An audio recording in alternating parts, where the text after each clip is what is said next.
Now I give the floor to Ambassador, Permanent Representative of the Mission of Armenia, Ambassador Mr. Mher Margaryan. You have the floor.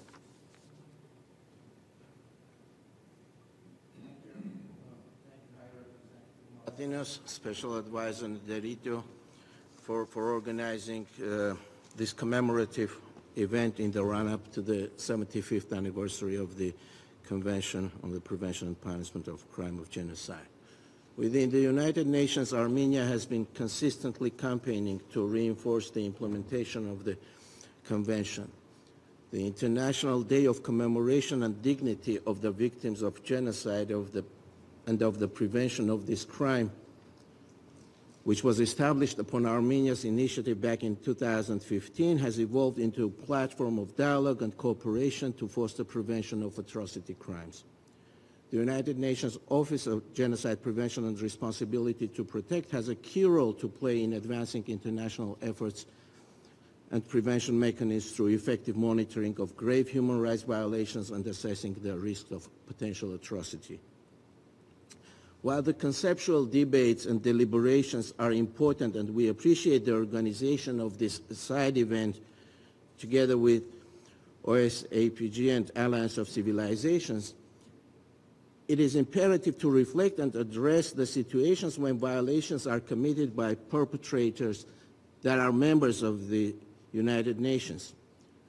Just recently, on 19 September, large-scale offensive against Nagorno-Karabakh took lives of hundreds of people, including children, and resulted in mass forced displacement of the entire population.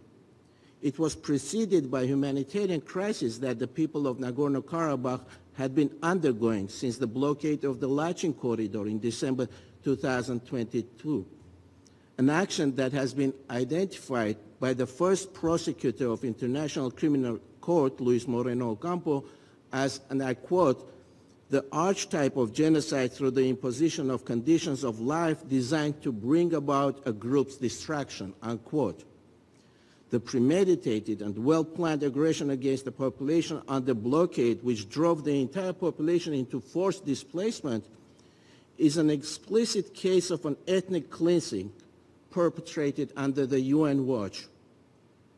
The entire ethnic Armenian population were driven out of their ancestral land, leaving behind their homes, their schools, their churches, their places of worship, the graveyards of their loved ones, thousands of monuments and artifacts of the vast Armenian cultural and religious heritage.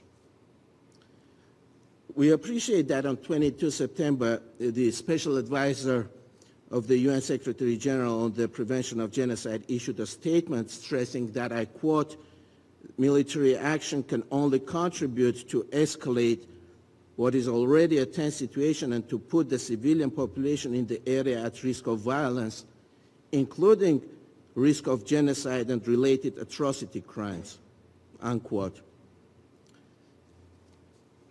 Madam Special Advisor, High Representative, distinguished colleagues, the international community can no longer look the other way when faced with the clearly detectable signs of genocide, when grave and systematic human rights violations are routinely perpetrated.